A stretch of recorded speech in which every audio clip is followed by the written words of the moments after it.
श्री कृष्ण ने भगवद गीता में जो शिक्षाएं दी वे न केवल अर्जुन के लिए बल्कि पूरी मानवता के लिए जीवन का मार्गदर्शन है। उन्होंने संघर्ष और लक्ष्य की प्राप्ति के मार्ग पर चलते हुए मनुष्य को सही दिशा दिखाने का काम किया है। गीता का सार यह है कि जीवन में आने वाले संघर्ष हमें कमजोर नहीं बल्कि मजबूत बनाने के लिए आते हैं। श्री कृष्ण ने अर्जुन को जो उपदेश दिया वह हर इंसान के जीवन में उतना ही महत्वपूर्ण है, चाहे वह किसी भी परिस्थिति में हो। श्री कृष्ण ने अर्जुन को यह बताया कि जीवन में किसी भी संघर्ष से भागने की बजाय उसे गले लगाना चाहिए। उन्होंने कहा कि जीवन का हर संघर्ष एक नया अनुभव लाता है और हमें एक बेहतर इंसान बनाता है। उनका संदेश था कि मनुष्य को अपने कर्मों में पूरी तरह से संलग्न रहना चाहिए, लेकिन फल की चिंता नहीं करनी चाहिए। यह निष्काम कर्म का सिद्धांत है, जिसमें कर्म को अपना धर्म मानकर उसे करने पर जोर दिया जाता है, चाहे परिस्थितियां कैसी भी हों। श्री कृष्ण ने स्पष्ट किया कि हमें अपने लक्ष्य के प्रति समर्पित रहना चाहिए, लेकिन उसमें अटके नहीं रहना चाहिए। कर्म करते रहना ही जीवन का सत्य है। गीता में श्री कृष्ण ने आत्मसंयम और आत्मविश्वास के महत्व पर जोर दिया। उन्होंने कहा कि मनुष्य का मन ही उसका सबसे बड़ा मित्र और सबसे बड़ा शत्रु होता है। यदि मन पर नियंत्रण है तो इंसान किसी भी लक्ष्य को हासिल कर सकता है। संघर्ष के दौरान नकारात्मक विचार और शंकाएं स्वाभाविक हैं, लेकिन आत्मसंयम और दृढ़ निश्चय के साथ इंसान हर विपरीत परिस्थिति से पार पा सकता है। श्री कृष्ण ने अर्जुन को बताया कि आत्मसंयम से ही व्यक्ति अपने अंदर की शक्तियों को पहचान पाता है और उन्हें सही दिशा में प्रयोग कर पाता है। श्री कृष्ण ने जीवन में अनुशासन और संयम की आवश्यकता पर जोर दिया। उनका कहना था कि इंसान को अपनी इंद्रियों और इच्छाओं पर नियंत्रण रखना चाहिए ताकि वे उसे अपने मार्ग से विचलित न करें। जब इंसान अपनी इंद्रियों को नियंत्रित कर लेता है तब वह अपने लक्ष्य की ओर बिना भटके हुए बढ़ सकता है। यह आंतरिक संघर्ष ही है जो बाहरी संघर्षों से लड़ने की ताकत देता है। श्री कृष्ण ने भक्ति और समर्पण का महत्व भी समझाया। उन्होंने कहा कि जब इंसान अपने जीवन के हर कार्य को भगवान की भक्ति और समर्पण के साथ करता है तो उसे अपनी आत्मा में शांति और संतोष मिलता है। सफलता केवल भौतिक संपत्ति या शक्ति में नहीं होती, बल्कि मन की शांति और आत्मिक संतोष में भी होती है। संघर्ष और लक्ष्य के बीच संतुलन बनाए रखने के लिए इंसान को अपने कर्तव्यों को भगवान के प्रति समर्पण के साथ करना चाहिए। श्री कृष्ण के इन उपदेशों का सार यही है कि जीवन में संघर्ष से भागना नहीं चाहिए, बल्कि उसे अपने विकास का माध्यम बनाना चाहिए। संघर्षों से मिलने वाले अनुभव हमें सशक्त बनाते हैं और हमारे जीवन को नया आयाम देते हैं। लक्ष्य की प्राप्ति के लिए आत्मसंयम, अनुशासन, भक्ति और समर्पण के साथ कर्म करते रहना ही सच्ची सफलता का मार्ग है।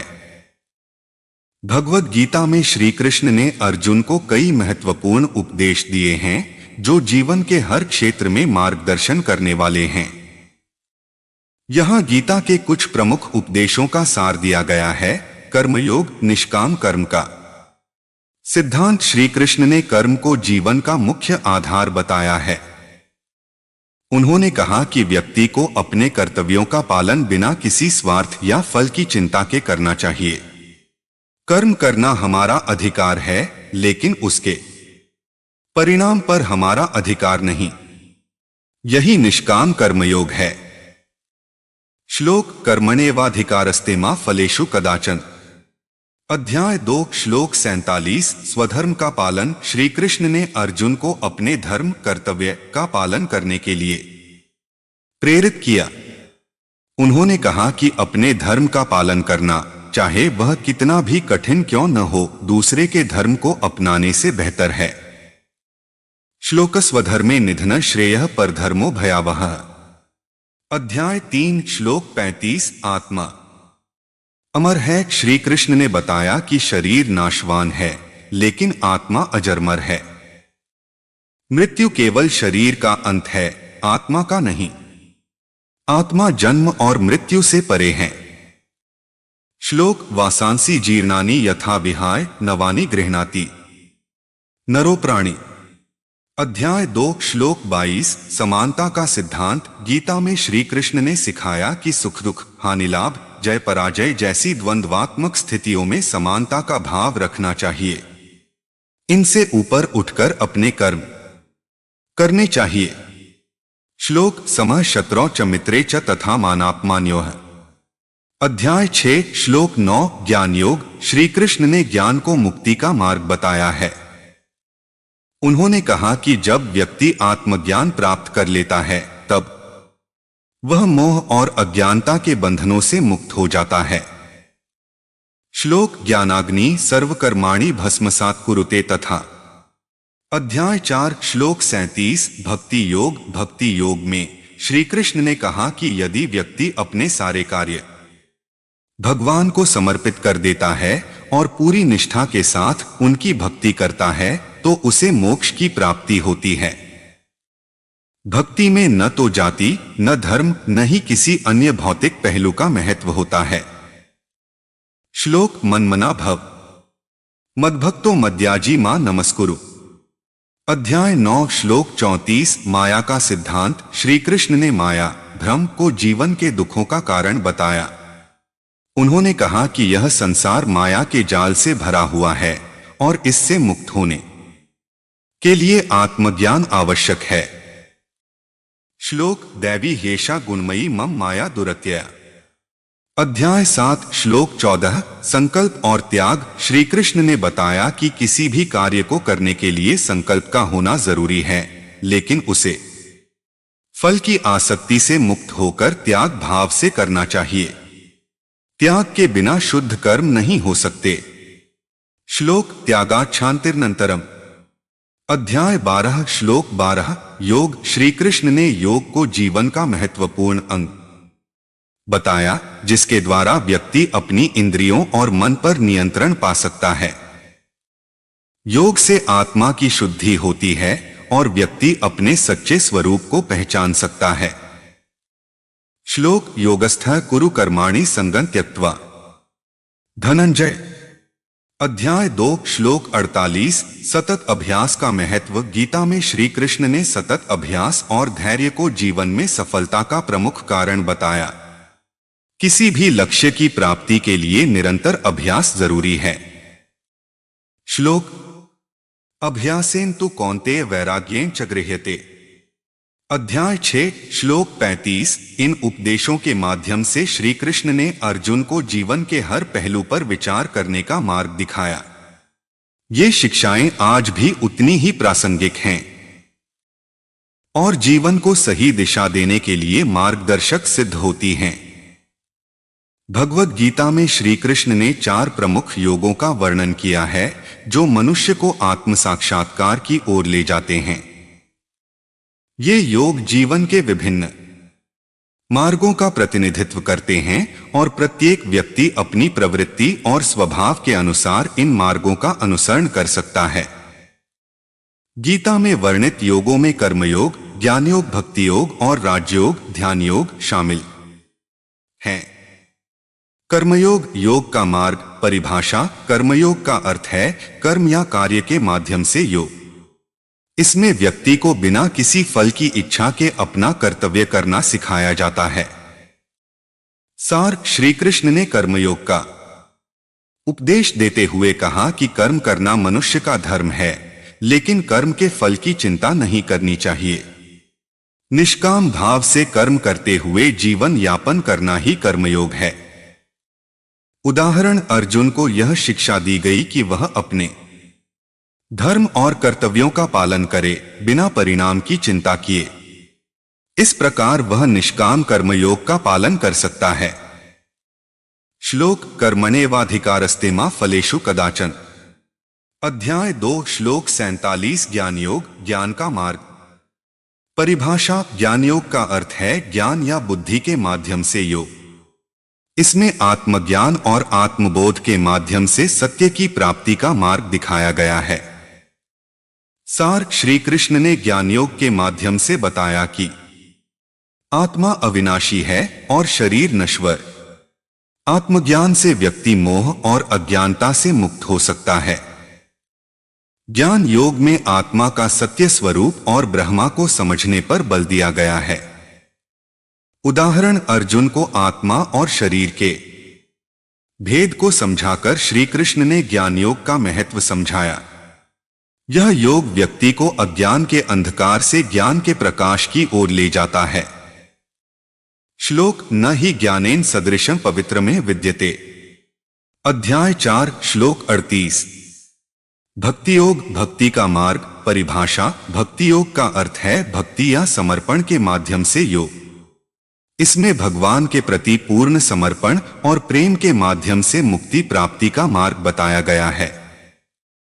सार। श्री कृष्ण ने कहा कि जो व्यक्ति अपने सारे कर्म भगवान को समर्पित कर देता है और उनकी भक्ति में लीन हो जाता है वह मोक्ष प्राप्त कर सकता है। इसमें भक्त को ईश्वर के प्रति पूर्ण श्रद्धा और विश्वास के साथ अपने मन को समर्पित करना होता है। उदाहरण। अर्जुन को यह शिक्षा दी गई कि यदि वह भगवान को अपने सभी कर्म अर्पित कर देता है और उन्हें अपना सर्वस्व मानता है तो वह भगवान की कृपा से मोक्ष प्राप्त कर सकता है। श्लोक। मन्मना भव मद्भक्तो मद्याजी मां नमस्कुरु। अध्याय 9 श्लोक 34। ध्यान योग राजयोग। परिभाषा। ध्यान योग या राजयोग का अर्थ है ध्यान या मेडिटेशन के माध्यम से योग। इसमें मन की एकाग्रता और ध्यान के माध्यम से आत्मा के साक्षात्कार का मार्ग बताया गया है। सार। श्री कृष्ण ने बताया कि ध्यान योग के माध्यम से व्यक्ति अपनी इंद्रियों और मन को नियंत्रित करके आत्मा के सत्य स्वरूप को पहचान सकता है। यह योग आंतरिक शांति और आत्मज्ञान की प्राप्ति के लिए ध्यान और साधना पर आधारित है। उदाहरण। ध्यान योग में अर्जुन को ध्यान की स्थिति में जाकर मन और आत्मा को एकाग्र करने की सलाह दी गई जिससे वह भगवान के साक्षात दर्शन कर सके और आत्म साक्षात्कार प्राप्त कर सके। श्लोक। ध्यानेनात्मनि पश्यन्ति केचिदात्मानमात्मना। अध्याय 13 श्लोक 24। योगों का एकीकृत दृष्टिकोण। श्री कृष्ण ने यह भी समझाया कि ये चारों योग परस्पर जुड़े हुए हैं और एक ही सत्य की ओर ले जाते हैं। किसी भी एक मार्ग का अनुसरण करके व्यक्ति मोक्ष प्राप्त कर सकता है। श्री कृष्ण ने अर्जुन को यह भी सिखाया कि जीवन में कर्म ज्ञान भक्ति और ध्यान का संतुलन बनाकर चलना चाहिए। यह समग्र दृष्टिकोण मनुष्य को जीवन के हर पहलू में प्रगति करने में मदद करता है। इन 4 प्रमुख योगों के माध्यम से श्री कृष्ण ने अर्जुन को जीवन के हर पहलू पर ध्यान देने और सही दिशा में आगे बढ़ने का मार्ग दिखाया। यह शिक्षाएं आज भी उतनी ही प्रासंगिक हैं और मनुष्य को जीवन में संतुलन शांति और आत्मिक उन्नति का मार्ग प्रदान करती हैं। भगवद गीता में श्री कृष्ण ने मोक्ष मुक्ति प्राप्त करने के कई मार्ग बताए हैं।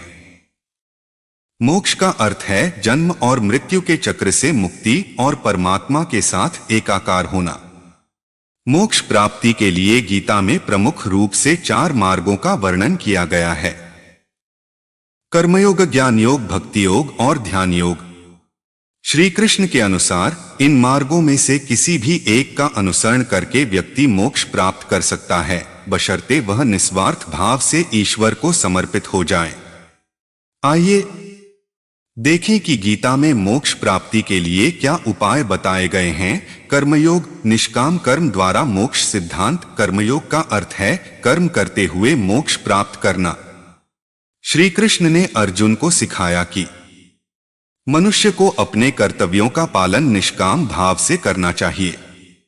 इसका मतलब है कि कर्म का फल भगवान को अर्पित कर देना चाहिए और स्वयं को कर्म के परिणाम से मुक्त रखना चाहिए।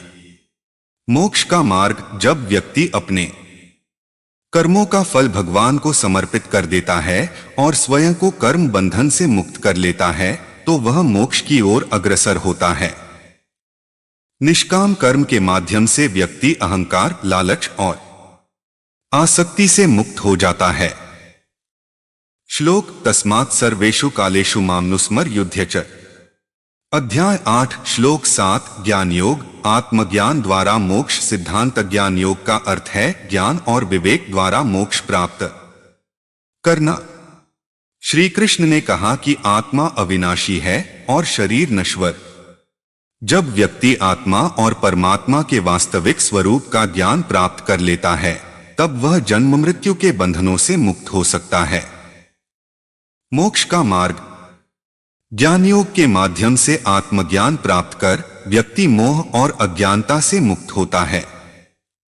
जब व्यक्ति यह समझ लेता है कि आत्मा अविनाशी और शाश्वत है तो वह माया के बंधनों से ऊपर उठ जाता है और मोक्ष प्राप्त करता है। श्लोक ज्ञानाग्न्यः सर्वकर्माणि भस्मसात् कुरुते तथा। अध्याय 4 श्लोक 37 भक्ति योग। भक्ति द्वारा मोक्ष। सिद्धांत भक्ति योग का अर्थ है भगवान की भक्ति और प्रेम द्वारा मोक्ष प्राप्त करना। श्री कृष्ण ने कहा कि जो व्यक्ति पूरी निष्ठा और प्रेम से भगवान की भक्ति करता है वह भगवान के द्वारा मोक्ष प्राप्त करता है। मोक्ष का मार्ग। भक्ति योग में भगवान के प्रति पूर्ण समर्पण और श्रद्धा द्वारा मोक्ष प्राप्त किया जा सकता है। जब व्यक्ति अपने सभी कर्म भगवान को समर्पित कर देता है और ईश्वर की शरण में आ जाता है तब भगवान उसे जन्म और मृत्यु के चक्र से मुक्त कर मोक्ष प्रदान करते हैं। श्लोक सर्वधर्मान् परित्यज्य मामेकं शरणं व्रज अहं त्वा सर्वपापेभ्यो मोक्षयिष्यामि मा शुचः। अध्याय 18 श्लोक 66 ध्यान योग। ध्यान द्वारा मोक्ष। सिद्धांत ध्यान योग का अर्थ है ध्यान के माध्यम से आत्म साक्षात्कार करना और मोक्ष प्राप्त करना। श्री कृष्ण ने कहा कि ध्यान योग के माध्यम से व्यक्ति अपनी इंद्रियों और मन पर नियंत्रण पाकर आत्मज्ञान प्राप्त कर सकता है। मोक्ष का मार्ग। ध्यान योग में मन को डोट एकाग्र करके आत्मा के साक्षात्कार की प्रक्रिया होती है। जब व्यक्ति ध्यान के माध्यम से आत्मज्ञान प्राप्त करता है और परमात्मा के साथ अपनी एकता को समझता है तो वह मोक्ष की ओर बढ़ता है। श्लोक ध्यानेनात्मनि पश्यन्ति केचिदात्मानमात्मना। अध्याय 13 श्लोक 24 एकीकृत दृष्टिकोण से मोक्ष। गीता में श्री कृष्ण ने यह भी बताया कि मोक्ष प्राप्ति के लिए ये सभी मार्ग एक दूसरे से जुड़े हुए हैं।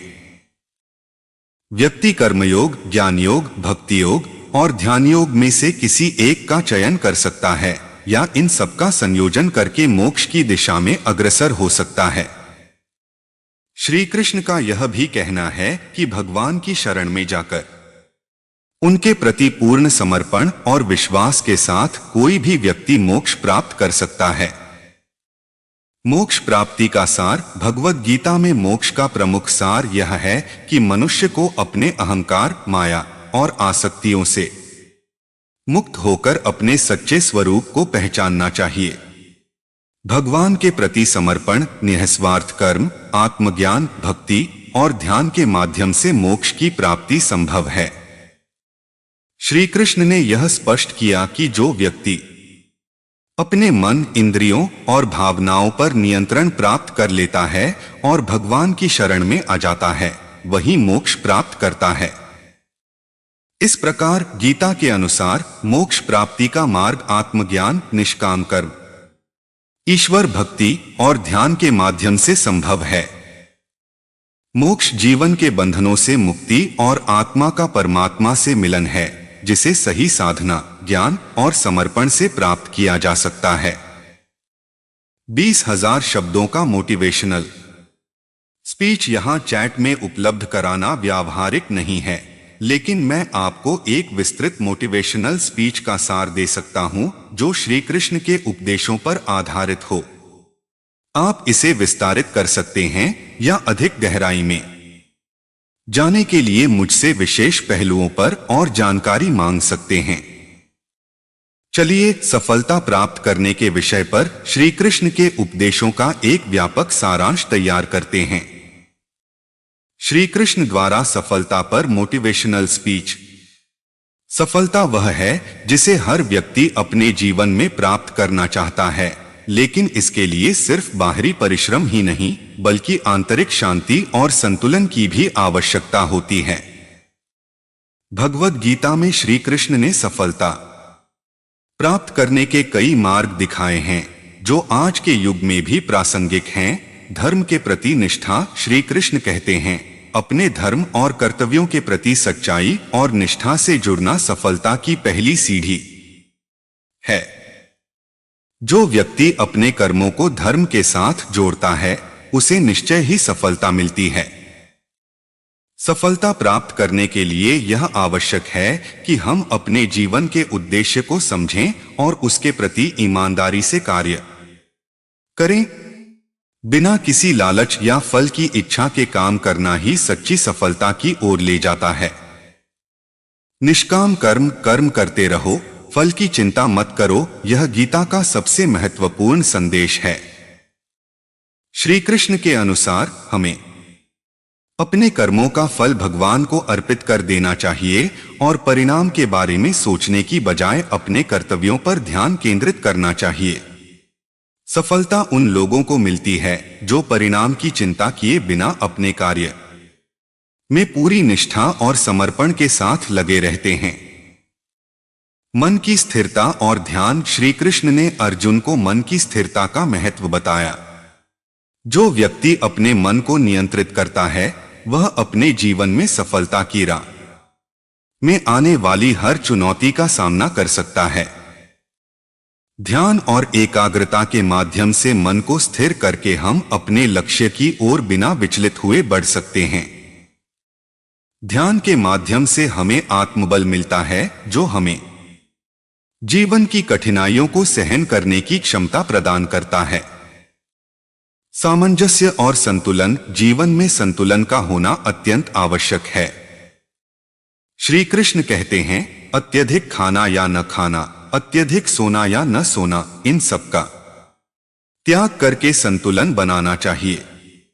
संतुलित जीवन शैली अपनाकर ही व्यक्ति अपने शारीरिक और मानसिक स्वास्थ्य को बनाए रख सकता है जो उसे सफलता प्राप्त करने में सहायक होता है। स्वयं पर विश्वास। श्री कृष्ण ने अर्जुन को आत्मविश्वास का महत्व समझाया। उन्होंने कहा कि आत्मा अमर है और उसमें अपार शक्तियां हैं। यदि हम अपनी आत्मा की शक्ति पर विश्वास रखें तो हम किसी भी बाधा को पार कर सकते हैं। सफलता के लिए सबसे पहले हमें अपने आप पर विश्वास करना होगा। अगर हम अपनी क्षमताओं पर भरोसा करेंगे तो कोई भी चुनौती हमें रोक नहीं सकती। सत्संग और सकारात्मक संगति। श्री कृष्ण ने सत्संग का महत्व बताया। सकारात्मक और सज्जन लोगों की संगति से हमें जीवन में सही मार्गदर्शन मिलता है और हम अपने लक्ष्य की ओर सही दिशा में बढ़ते हैं। अच्छे लोगों के साथ रहने से हमें ऊर्जा मिलती है और हम अपने लक्ष्य की ओर प्रेरित होते रहते हैं। समर्पण और भक्ति। श्री कृष्ण ने भक्ति योग का महत्व बताया जिसमें भगवान के प्रति पूर्ण समर्पण और भक्ति से व्यक्ति अपने जीवन के हर लक्ष्य को प्राप्त कर सकता है। जब हम भगवान पर भरोसा करते हैं और उनके प्रति समर्पित होते हैं तो हमें अपने कार्य में सफलता अवश्य मिलती है। धैर्य और सहनशीलता। श्री कृष्ण ने अर्जुन को धैर्य का महत्व समझाया। सफलता रातों रात नहीं मिलती, इसके लिए समय और धैर्य की आवश्यकता होती है। अगर हम धैर्य और सहनशीलता के साथ अपने लक्ष्य की ओर बढ़ते रहेंगे तो सफलता अवश्य मिलेगी। हमें जीवन में आने वाली कठिनाइयों और असफलताओं से विचलित नहीं होना चाहिए बल्कि उनसे सीख लेकर और अधिक दृढ़ता से आगे बढ़ना चाहिए। अहंकार का त्याग। अहंकार सफलता की राह में सबसे बड़ा बाधक है। श्री कृष्ण ने कहा कि जो व्यक्ति अपने अहंकार का त्याग करता है वही सच्ची सफलता प्राप्त करता है। हमें अपने अहंकार को त्याग कर विनम्रता के साथ अपने लक्ष्य की ओर बढ़ना चाहिए। जब हम अहंकार से मुक्त होकर कार्य करते हैं तो सफलता हमारे करीब आती है। लक्ष्य पर ध्यान केंद्रित करना। श्री कृष्ण ने अर्जुन को बताया कि लक्ष्य को सामने रखकर बिना विचलित हुए कार्य करना ही सफलता की कुंजी है। जीवन में कई बाधाएं आएंगी, लेकिन अगर हमारा ध्यान हमारे लक्ष्य पर स्थिर रहेगा तो हम अवश्य सफल होंगे। अर्जुन को डोट प्रेरित करते हुए श्री कृष्ण ने कहा कि जब तक हम अपने लक्ष्य की ओर पूरी निष्ठा से नहीं बढ़ते तब तक सफलता नहीं मिलती। निष्कर्ष, श्री कृष्ण के उपदेशों में सफलता प्राप्त करने के कई महत्वपूर्ण तत्व शामिल हैं। निष्ठा, निष्काम कर्म, ध्यान, संतुलन, आत्मविश्वास, भक्ति, धैर्य और अहंकार का त्याग। इन सब का समन्वय करके ही व्यक्ति अपने जीवन में सफलता प्राप्त कर सकता है। जीवन में आने वाली चुनौतियों का सामना धैर्य और निष्ठा से करते हुए अपने लक्ष्य की ओर बिना रुके बढ़ना ही सच्ची सफलता की कुंजी है।